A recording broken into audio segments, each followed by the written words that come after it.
안녕하세요. 7살 난 딸 하나를 키우고 있는 30대 워킹맘입니다. 남편하고는 얼마 전 완전히 남남이 되었고요. 솔직히 좋은 이야기도 아니다 보니 어디서부터 어떻게 시작해야 하나 감이 잘 안 오긴 하는데 그래도 한번 그간 살아온 날도 돌아볼 겸 제 이야기 좀 해보겠습니다. 두서가 없더라도 들어주세요. 남편하고 헤어지기 전까진 같이 식당을 했지만 처음 만난 건 회사에서였어요. 원래는 서로 다른 부서에서 근무하다가 남편이 저희 부서로 오면서 가까워졌네요. 그렇다고 특별한 계기가 있었던 건 아니고 지금 생각해보면 매일같이 부딪히다 보니 정이 들었던 것 같아요. 그리고 남편이 언젠가부터 저한테 적극적으로 다가오면서 저도 그런 남편을 밀어내지 않았고 하긴 이런 이야기가 지금에서야 뭐가 중요하겠어요. 아무튼 그렇게 연애를 시작하고 1년 만에 결혼 이야기까지 오가기 시작했습니다. 양가 부모님 모두 어차피 결혼할 거면 뭐하러 시간 끄냐 하셔서 서두른 감도 없잖아 있었죠. 그래서 지금도 저희 친정 부모님이 그 부분에 있어서는 저한테 참으로 미안하다 하세요. 생각해보면 여자 나이 31가 그렇게 많은 것도 아니었는데 괜히 당신들이 설레발을 쳐서는 제가 이렇게 이혼녀 딱지를 달게 된 건 아닌지 모르겠다 하시면서 말이죠. 하지만 이 부분에 있어서는 저는 저희 친정 부모님한테 정말 요만큼의 원망도 없습니다. 저도 그때는 제가 이혼녀 딱지를 달게 될 거라곤 상상도 못했는걸요. 어쨌든 연애하는 동안 사소한 다툼 한번 해본 적이 없었으니 결혼을 한다면 남편과 하는 게 당연하다고 생각하기도 했었고요. 결혼할 때 시댁에서 3천 해주셨고 친정에서는 1억 좀 넘게 해주셨어요. 어쩌다 이렇게 차이가 많이 나게 되었냐 하면 이야기가 복잡해지는데 빨리 결혼하라며 서둘렀던 시부모님은 처음에만 하더라도 집을 해주니 뭐를 해주니 하시며 말씀이 참 많으셨습니다. 그리고 그쪽에서 그러고 나오니 저희 친정에서도 어느 정도는 해서 보내야겠다 생각하셨고 그래서 1억 정도를 예산으로 잡으셨던 거죠. 하지만 빈수레가 요란하다더니 막상 본격적으로 신혼집을 알아보고 그러니까 자꾸만 어머님의 말씀이 달라졌습니다. 처음엔 역세권까지는 아니더라도 번듯한 아파트 한 채는 사주겠다고 하셨다가 급하게 구할 필요가 있냐 하시면서 일단은 전세로 살면서 좋은 매물이 있는지 보라고 하시더니 나중에는 전세보단 속 편하게 월세가 낫겠다 하시고 그러다 나중에는 3천만 원을 해줄 테니 이걸로 일단 월세 보증금을 하랍니다. 돈이 없는 게 아니라 여기저기 묶여 있어서 현금화할 형편이 안 된다 어쩐다 하시면서 말이죠.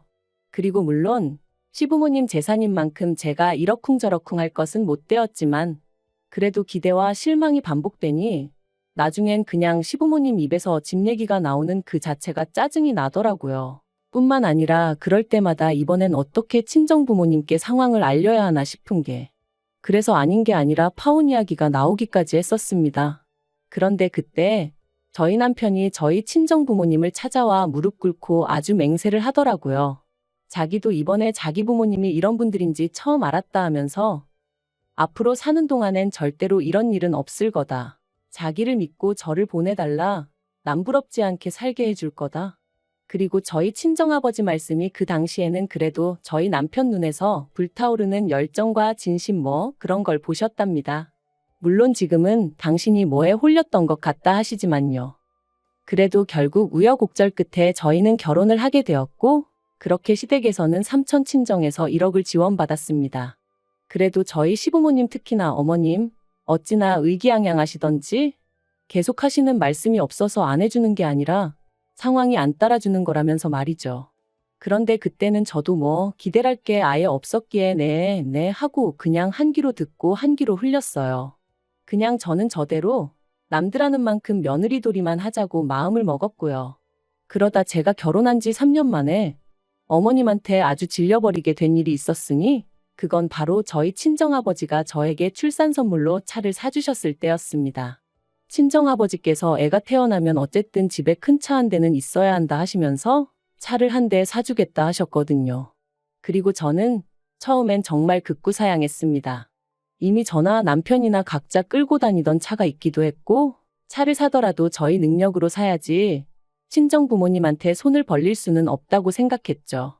하지만 친정 부모님께선 마침 가게 일도 술술 잘 풀리고 있는 만큼 이 정도는 해줄 수 있다 하시며 거절하지 말라셨습니다. 이런 것도 능력될 때 해주는 거지. 나중엔 저희가 사달라고 해도 못 사줄지 모른다 하시면서 말해요.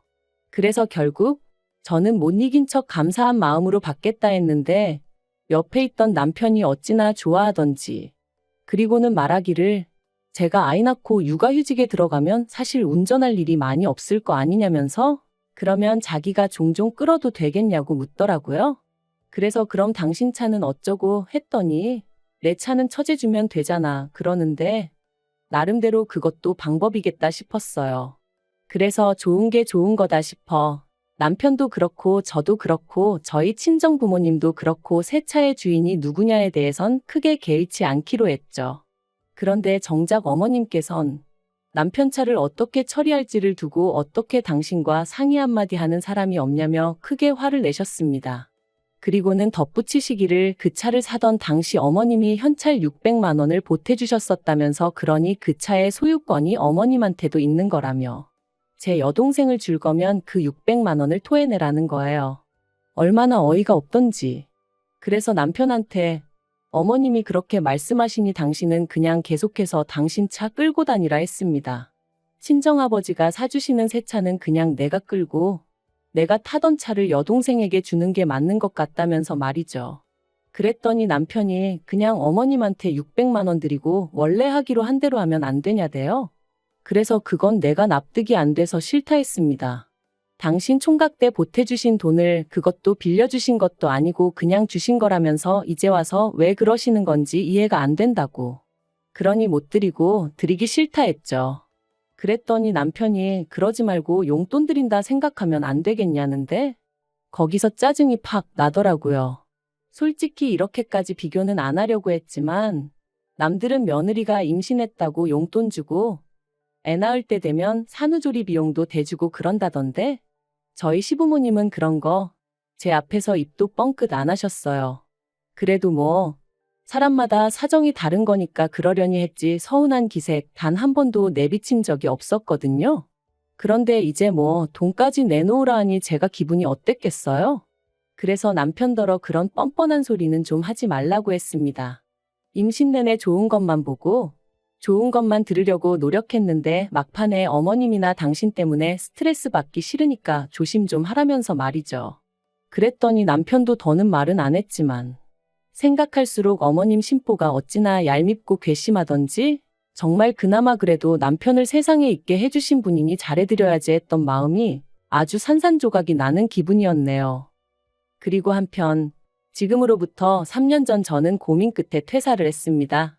쉬운 결정은 아니었지만 코로나로 인해 친정 부모님의 가게가 휘청이기 시작했고 회사는 회사대로 인력 감축이다 뭐다 말이 나오기 시작했는데 저랑 남편은 사내부부다 보니 이래저래 불안한 말들이 들려오더라고요. 참고로 회사가 규모가 크지 않다 보니 듣고 싶지 않아도 들려오는 이야기들이 많았죠. 아무튼 그래서 고민 끝에 제가 회사를 나왔습니다. 그리고는 그간 친정부모님이 운영하시던 가게를 어떻게 하면 보다 효과적으로 운영해 나갈 수 있을지 고민하면서 친정어머니랑 같이 신메뉴를 개발하고 정말이지 눈코 뜰 새 없이 바쁜 나날들을 보냈던 것 같아요. 그리고 다행히 정말 고생 끝에 낙이 온다더니 코로나가 잠잠해지기 시작한 무렵부터 조금씩 가게의 분위기가 달라지는 게 느껴졌습니다. 소위 흐름을 타는 게 느껴졌달까요? 젊은 사람들 사이에서 맛집으로 꼭 한번 가봐야 하는 집으로 입소문이 나기 시작하면서 언젠가부턴 가게가 문을 열기도 전에 사람들이 와서 줄을 서기 시작하대요. 그리고 얼마 지나지 않아서 여러 업체들로부터 프랜차이즈로 한번 키워보지 않겠냐는 연락까지 오기 시작했고요. 그리고 가게 상황이 이렇자 하루는 남편이 제 눈치를 살살 보더니 자기도 회사를 관두고 저희 가게 일을 도우면 어떻겠냐 물어왔습니다. 솔직히 처음엔 당황스럽기도 하고 남편의 그런 제안이 탐탁치 않았던 게 사실이에요.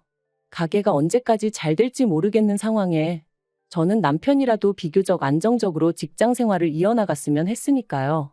하지만 남편은 저더러 저도 직장 생활을 해봤으니 자기 기분을 알 거 아니냐며 언제까지 남 밑에서 일만 해야 하냐고 자기도 뭐 주체적으로 일을 하고 싶다나요? 그래서 남편에게 착각하지 말라고 식당 일에 합류하더라도 당신은 여전히 우리 부모님 밑에서 일을 해야 하는 거다. 회사나 별반 다를 게 없을 거다 했죠. 그랬더니 그런 말 굳이 안 해도 무슨 소린지 이해한다면서. 하지만 회사 상사랑 장인 장모님이랑 같냐 그러는데. 솔직히 어쨌든 돈 벌러 왔을 땐 같다면 같은 거지 또 다를 건 뭔가 싶대요. 하지만 그때는 남편에게 그렇게까지 냉정하게 말은 못했어요. 그냥 일단 알겠다, 부모님께 여쭤보겠다고만 했죠. 그리고 친정부모님께선 그렇지 않아도 가게가 좀 더 자리를 잡으면 아예 저를 믿고 맡겨보려 하셨다며 남편이 옆에 있으면 얼마나 의지가 되고 도움이 되겠냐고 그렇게 하게 하라시는 거예요. 그래서 조금 찝찝한 마음이 없잖아 있었지만 결국 남편이 회사를 관두고 식당 일에 합류하는 데 있어 동의를 해주고 말았습니다. 그런데 문제는 남편이 가게 일을 시작한 이후부터였어요. 친정부모님은 이제 쉬엄쉬엄 일을 하고 싶다 하시며 가게에 나와 계시는 일수를 줄이겠다 하셨거든요. 그리고 저도 그 부분에 있어서는 아쉬울 것도 서운할 것도 전혀 없었죠. 오히려 잘 됐다고, 잘 생각하셨다고 했으니까요. 그리고 친정부모님은 한 가지 조건을 더 거셨는데 가게 메뉴의 기본이라고 할 수 있는 양념장, 저희는 비법 소스라고 불렀는데 아무튼 그건 어떻게 만드는지 절대로 못 알려주신다고, 그러니 필요하면 저희더러 사다 쓰라고 하셨죠. 남편이 합류하고 3달쯤 흘렀을 때부터는 친정부모님은 일주일에 한두 번 정도만 가게에 얼굴을 비추셨고 비법 소스를 만들어주시는 대신 달에 150만 원을 받아가셨어요. 그리고 이 안에는 재료비에 친정부모님의 수고가 들어가 있었으니 저는 결코 그 돈이 많다고 생각하지 않았습니다. 실제로 저희가 그 소스 덕분에 버는 수입은 저희 두 사람이 직장을 다닐 때보다 많을 땐 2배 가까이 되었으니 시쳇말로 남는 장사면 남는 장사였지 결코 손해는 아니었죠. 그런데 이 사실을 알게 되신 어머님께선 가족끼리 뭘 그런 걸로 돈을 받아가냐며 저희 친정부모님을 마치 치사하고 쪼잔하신 분들로 몰아가시대요. 그뿐만이 아니었습니다. 저랑 저희 부모님 때문에 졸지에 당신 아들이 부엌대기가 되었다며 마음에 안 들어 죽겠다고 어디 가서 말도 못한다 하시면서 말이에요. 그리고 이런 말씀을 하시는 와중에도 저희한테 이거 해달라 저거 해달라 요구하시는 건 또 어찌나 많으셨는지. 솔직히 저희 친정부모님의 비법 소스 덕분에 돈을 벌었으니까 그 돈으로 어머님이 좋아하시는 이것도 해드리고 저것도 해드릴 수 있었던 건데 그런 건 또 전혀 생각을 안 하시는 눈치였어요. 지금 생각나는 대로 하나둘 하소연을 하다 보니 좀 두서가 없긴 한데 따지면 따질수록 저희 어머님은 정말이지 당신 입장밖에 모르시는, 그 와중에 주제 파악은 안 되시는 분이셨네요. 그래서 결국 올해 초 남편에게 수익 구조를 다시 정하자고 말을 꺼냈습니다. 남편은 월급제로, 그리고 친정부모님께는 비법 소스를 만들어주시는 거 외에 제가 그 비법 소스에 대한 사용료를 드리겠다 했죠. 간단하게 용돈을 더 드리겠다 하지 않았던 건 그런 보나마나 시부모님 특히나 어머님께서 가만히 계실 리가 없었기 때문이고요. 그랬더니 남편이 자기가 왜 월급제냐며 화들짝 놀라더군요. 그래서 솔직히 당신이 나와서 하는 게 뭐가 있냐고, 주방에서 일을 하기라냐, 그렇다고 요리를 할 줄 아냐. 와서 내내 카운터만 지키고 있고 어쩌다 손님 테이블 치우는 거 거드는 정도만 하지 않냐. 그런데 왜 당신하고 나하고 수익을 반반 나눠야 되냐고, 그건 말이 안 되는 것 같다고요. 그리고 걸핏하면 우리 부모님한테 돈 드리는 거 가지고 어머님이 감나라 배나라 하시는데 솔직히 듣기 무척 거북하고 짜증난다 했습니다. 그러니까 앞으로 어머님한테 드리는 용돈도 당신이 당신 월급에서 알아서 챙겨드리라고도 했죠. 그랬더니 이제 정말 난리가 났습니다. 가뜩이나 자기한테 장부를 투명하게 오픈하지 않는 것도 섭섭했고 자기가 봤을 땐 그 비법 소스인지 뭔지 원가는 50만 원도 안 들 것 같은데 제 성격에 그런 거는 하나도 따져보지도 않고 그냥 장인 장모님이 150달러니까 그만큼 주는 거 보고 솔직히 자기가 저한테 너무 실망을 했대요. 반대로 그게 자기 부모님, 그러니까 시부모님이 그랬으면 제가 그렇게 대충 넘어갔겠냐면서요. 어이가 없었죠. 저희 부모님한테 가게를 받을 때 권리금도 한 푼 안 드렸어요. 제가 드린다고 했지만 친정아버지께서 딸한테 권리금을 받아서 뭐하냐며 용돈이나 잘 줘라 하셨기에 조금 넉넉히 챙겨드렸을 뿐이거든요. 그리고 이 전후 사정을 남편도 뻔히 다 알고 있었고요.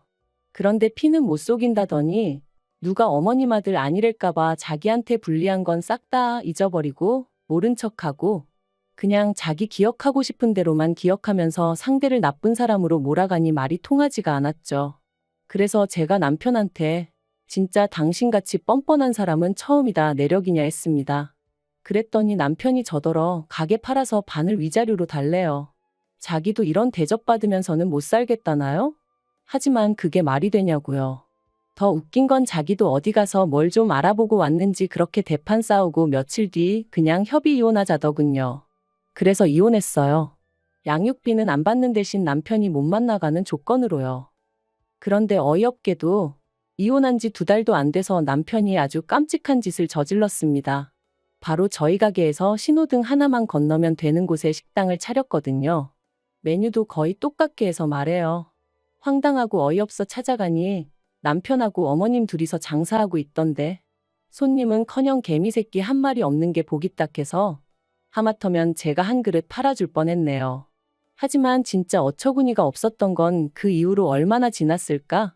모르는 번호로 연락이 와서 별 생각 없이 받았더니 남편이었는데 한참을 뜸을 들이다 기껏 한다는 소리가 그 비법 소스 좀 자기한테 팔아달랍니다. 장사가 너무 안 돼서 죽겠다며 옛날 정을 생각해서라도 좀 팔아달래요. 듣는데 미쳤나 싶었죠. 옛날 정은 무슨. 너도 니네 엄마랑 머리 맞대고 죽기 살기로 연구를 해보라고 했습니다. 그리고 네가 망하든 말든 나는 관심 하나도 없으니까 괜히 나한테 전화해서 앓는 소리도 하지 말라고 했어요. 그런 거 한번 듣고 나면 힘 빠지고 괜히 하루 종일 재수 없다고요.